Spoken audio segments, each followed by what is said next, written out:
Welcome to the Create and Grow podcast. I'm so excited to have you here with me today. Of course, you know I always bring with me the top thought leaders in so many areas, so many disciplines, because that's what intercultural creativity is about, bringing the creative genius of different fields, different backgrounds together in order to think more creatively.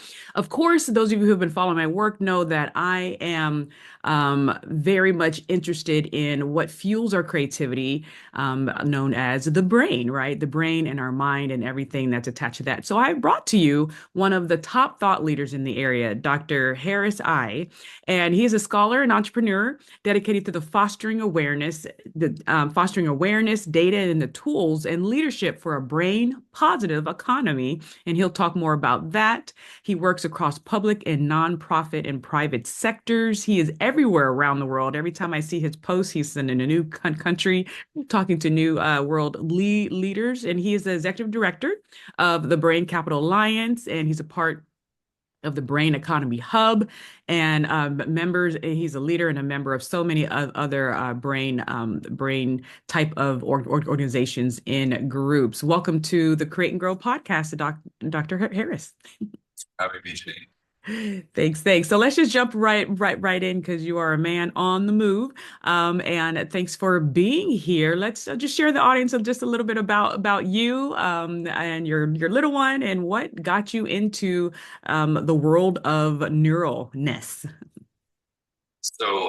First and foremost, I am a new father. I have a 14-month-old baby girl who's wonderful.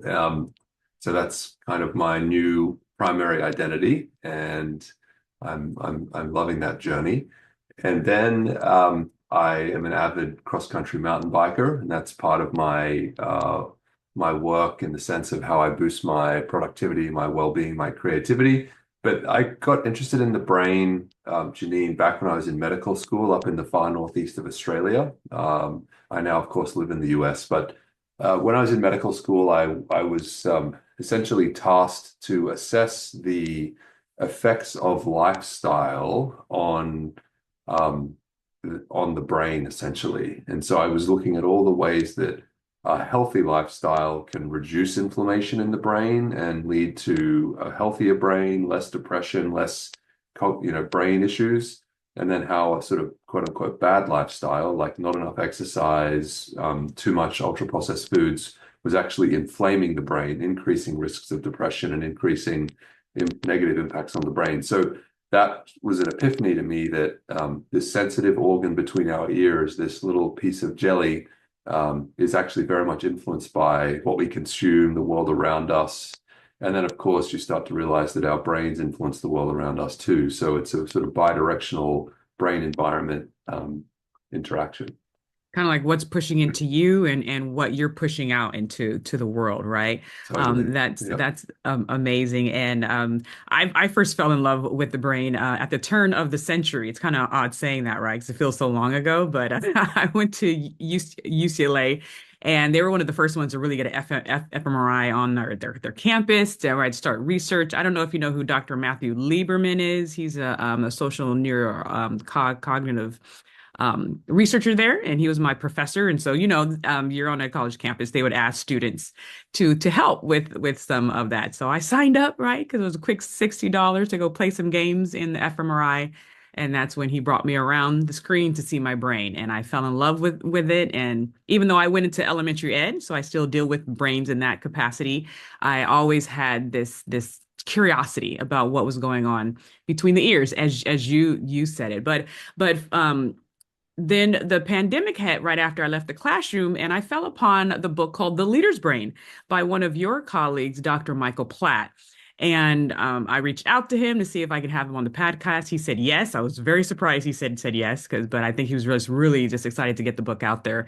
And that's when I fell in love with the brain. Can you talk to us about this term that you and him introduced, mostly you, to me, but definitely to the world? I believe you did hear it from someone in Canada, but the term of brain capital. Can you define that for our audience?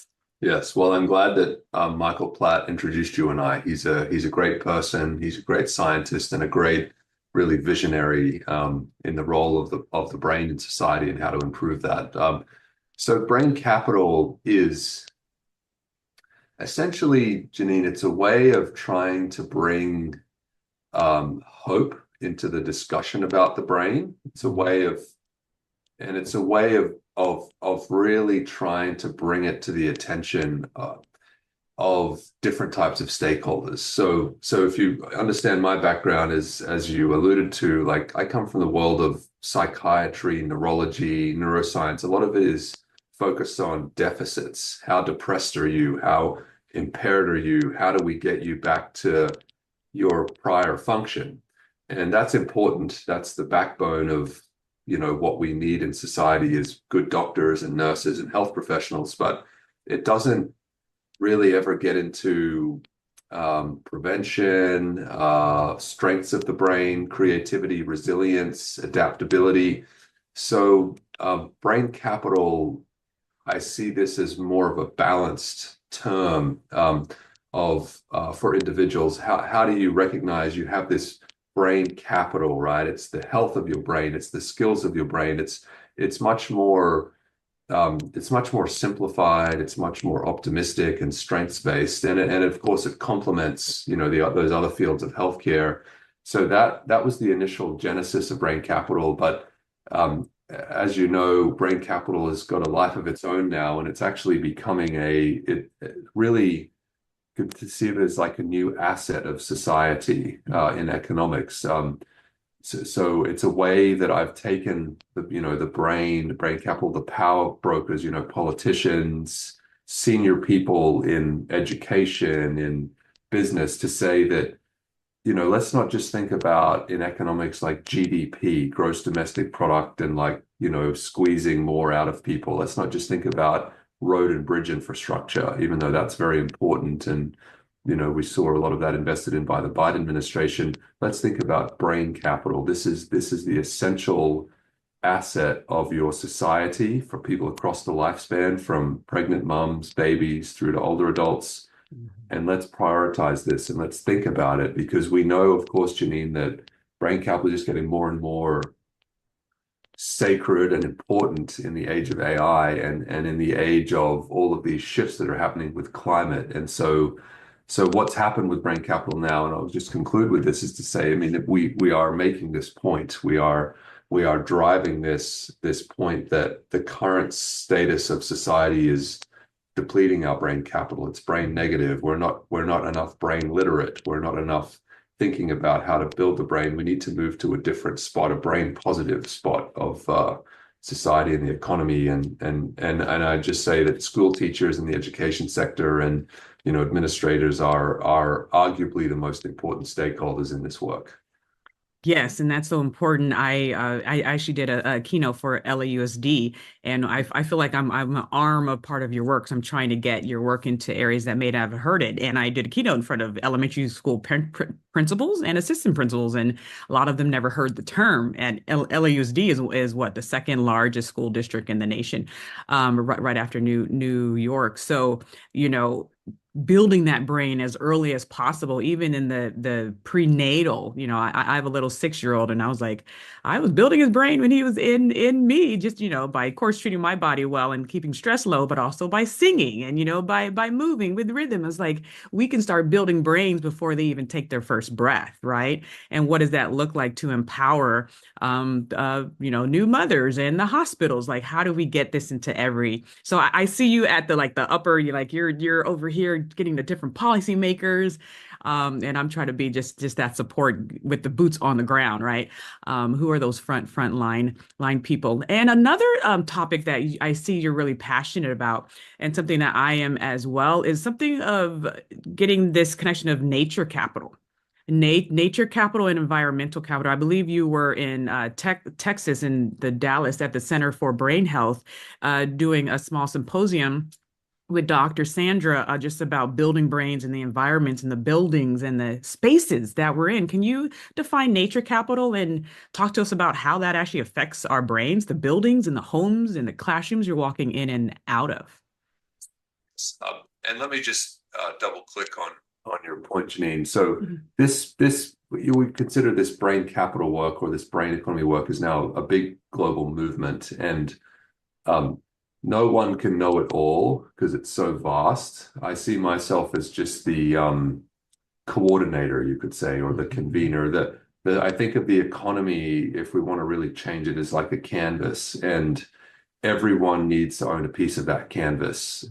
Education needs to be, a massive piece of the canvas, but we need to empower neurosurgeons and caregivers and business leaders and environmental people, architects. So they all need a piece of the canvas. So you get the point. I just try to tell people, you can have a piece, and if you have that piece, then just be aware that other people are very close to that piece, and you should work with them. And so that's kind of how this rolls now.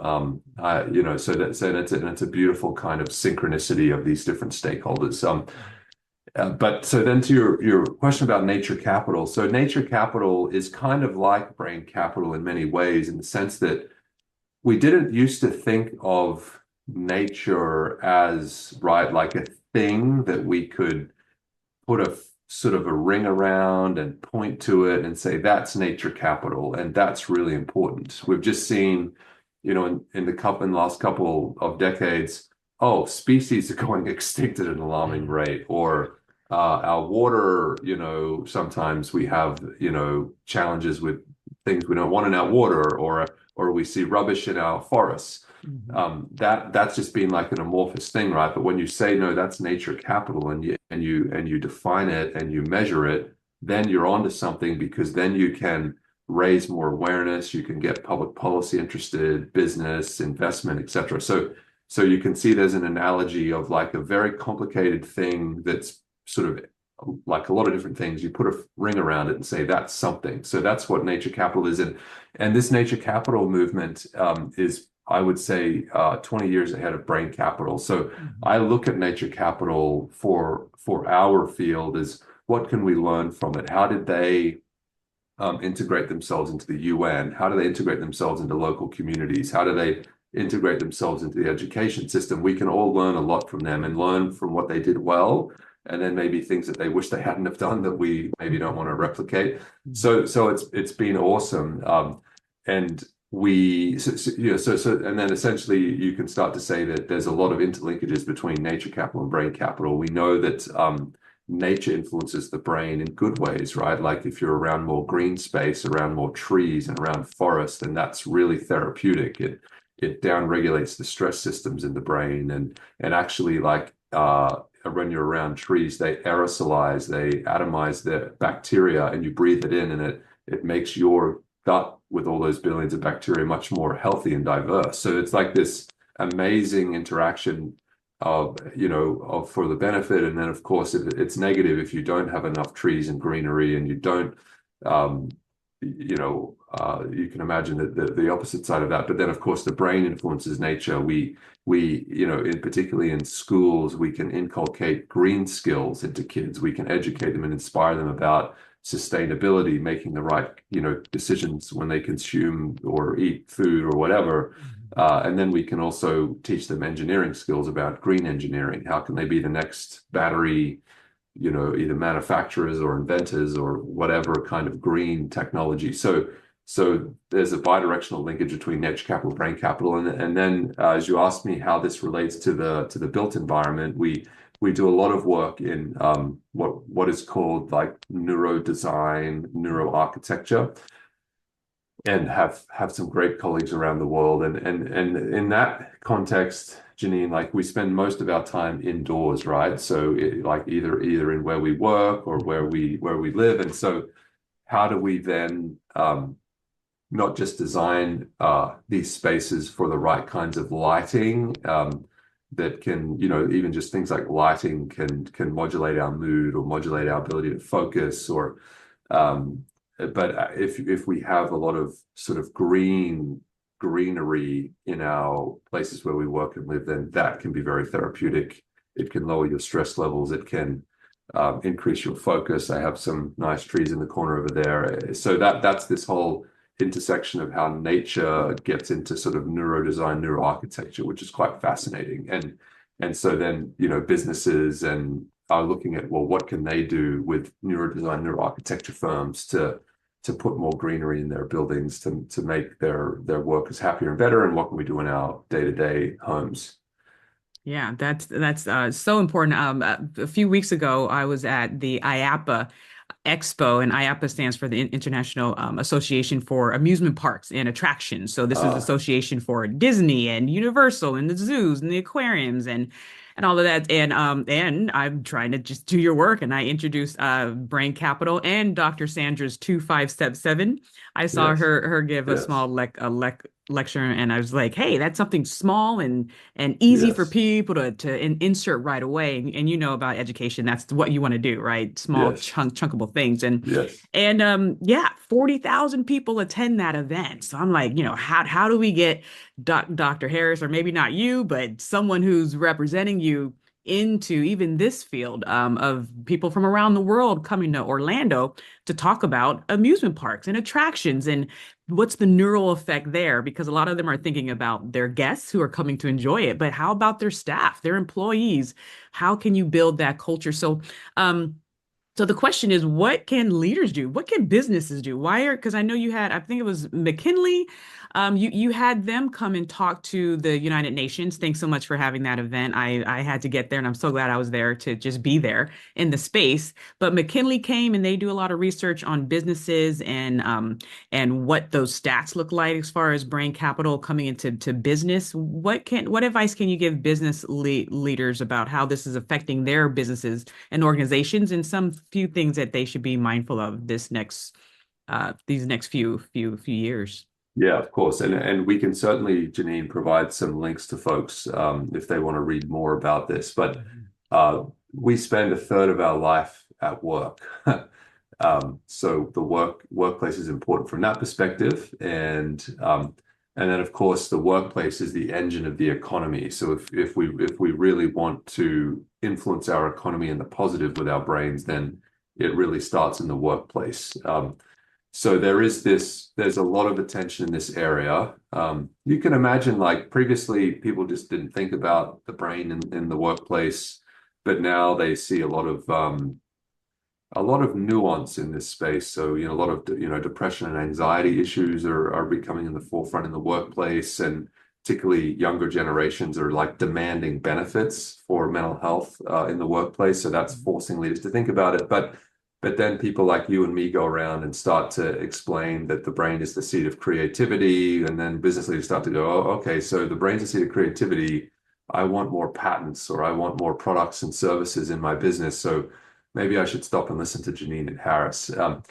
And so, there are many things to talk about in this area, but I would just say that, like, mental health, brain performance, all those things need to be thought about in the workplace. And I advise a great organization, which is a nonprofit, which folks can check out, called the Business Collaborative for Brain Health. It's run by Kelly O'Brien, and it's a collection of academics, business leaders, and think tanks come together to think about and actually do it. How do you rank your business according to the brain healthiness of the business?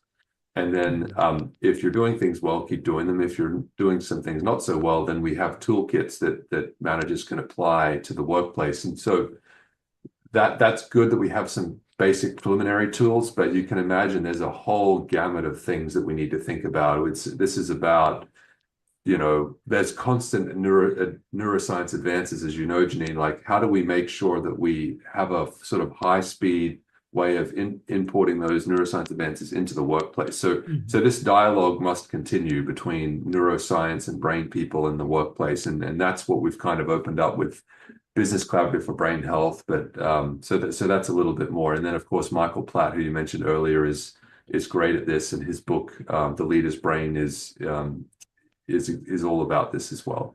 Yes, I joke around. I was like, Michael, Dr. Michael, I should get part royalties because every time I'm on stage, I show his book, and I'm like, it's a short book, it's a fast read. But if I was the queen of the world, I would make every leader have this book as part of their leadership onboarding, right? Yes. Before you run a group of people, you need to go through this Yeah. book because Yeah. it's just very applicable, and I'm so glad that he did it. And we're excited about your book. I don't know if you have a book coming out, but Well, I'm working on it slowly, but yeah. yes. Yes, awesome. Awesome. And so with that, I'm biased because and you've probably seen this with my posts. I do have an arts background. I taught third grade for a while, but I also ran the music program. And I'm looking at the arts. How can arts kind of hit both areas? How can they build brain skills, but also help with the brain health, you know, and I spoke about this at the United Nations General Assembly about how I feel that the neurosciences are over here, the educators are back there, the artists are over there. Like we're all in our groups, and this is what I feel like you're trying to do, and your teams are trying to get people more together to have these cross-discipline conversations. But what do you feel about the arts, especially you as a father with a brain that is on the beginning part of the Yes. arc of the lifespan? How do you feel the arts play a role in building great brains? Yeah. Well, I think it's foundational. It's interesting you asked me the question, and I reflect upon my little girl. You can see it's wired into little kids, and that they love singing and dancing, and then it's kind of also probably wired into my brain because every time I see her, I start singing a song, and then try to get her to start clapping or sort of dancing with the rhythm. So it's fundamental for kids. And I personally I'm a Spotify junkie in the sense that I use music a lot when I work to focus. I have a great jazz for autumn playlist I'm listening to now, but I use music to focus or boost my creativity or prepare myself to give a talk or go exercise or something like that. So it's critical to me. But but so that's just my personal anecdotes. But to get into the science, there's a huge amount of evidence now, Janine, that arts are very therapeutic for people, really, and they're just good for the brain, right? So if you think about in the context of education, music, painting, drawing, great for stimulating the brain, for building the brain, associated with higher IQ, associated with better emotion regulation. Um, it's good for all those reasons. But then when you get into sort of adults and people living with depression, it's wonderfully therapeutic to help them to feel better, to get out of their negative thoughts or just have this general way that they feel more calm. And then it's also helpful arts in the context of older adults if you have people with some cognitive decline and they're feeling some anxiety, and that's also very therapeutic for them too. So the Mhm. arts is an unalloyed good. It doesn't cost very much. And there's a lot of work, Janine, now, and like how do you make sure that doctors and health professionals are actually prescribing art therapy to people, and making sure that that's, the doctors and health professionals are thinking about it. They're not just going to like medicines, they're thinking about arts. And then, of course, how do you make it available in like hospitals and health systems to go to places where you can maybe talk to an art therapy professional and get some advice. So anyway, it's wonderful and very important. Yeah, yeah, and I think it's going to be even like deeper, because we know that it affects the mood and therapeutic. But even looking at the work of oh my God, Dr. Charles Lim and Dr. Nina Kraus and Annie Patel and David Levinton, Dr. Daniel Levinton just came out with the book. I heard it was a secret chord. Of just looking at how there are even like a section of the brain that's only activated for music, right? And also the corpus callosum. And yes, I do carry my brain around, right? the Yeah. corpus callosum is actually stronger, especially when you introduce, music or movement to humans at the beginning part of their life, during Yeah. these Yeah. critical periods. And I almost feel like it's an injustice to know or start to know what we know about these aspects, Mhm. of the arts, and not have it mandatory for, for infants, preschool, and elementary school age, human beings, right? When we Yeah. know Mm. that my son's brain is going to be, well advanced by the time he hits 10, but he has me. So, there we go back to resources, right? Which kids have resources, and which don't. So Yeah. that comes from our part of the equity conversation, right? Um, Absolutely. but with that, so, in any so yeah, so we're trying to just see how we can, with my thing of neurosomatic creativity, looking at the mind, the brain, and the body together, but also like you were talking about the things we put in our body. Do you think that there's going to be like a war, not a war, not a physical war, but a like a food war? Because food is such a conversation, like who has control, right? Where does the policy lie? Where are things Yeah. listed in the grocery stores? Why is the fresh food way over Mm. there, but junk food is everywhere? And then Mm. going back to resources, who has, who's in a food desert, who's not, and how does it affect our brain? Any thoughts about the food discussion? Yeah. Well, let me just yeah, that's a very important area. Let me just circle back to you said like brain, let's call it brain equity. That's critical. It's not enough for the haves to have great brain trajectory, we call it, or a great brain pathway in life. This needs to be a whole of society thing, right?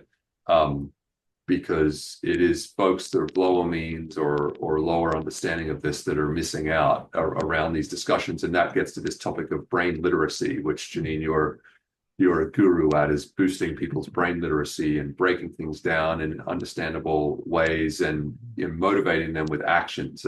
So we need like widespread brain literacy. It needs to be in all sectors, all ages. And that's a great service that you're doing for the world.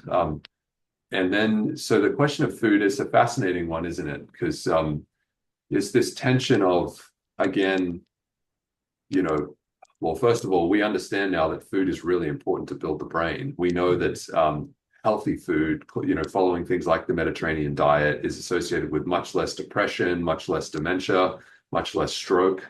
And then the flip side of it, the unhealthy, high ultra processed food, high fat, high chemical, high sugar, that's associated with the opposite, more depression, more dementia issues, more stroke issues. So we know this now. So what are we Yeah. doing about it? So that, we need to, is it enough, Janine, to just take the position that people can just figure it out Mhm. themselves?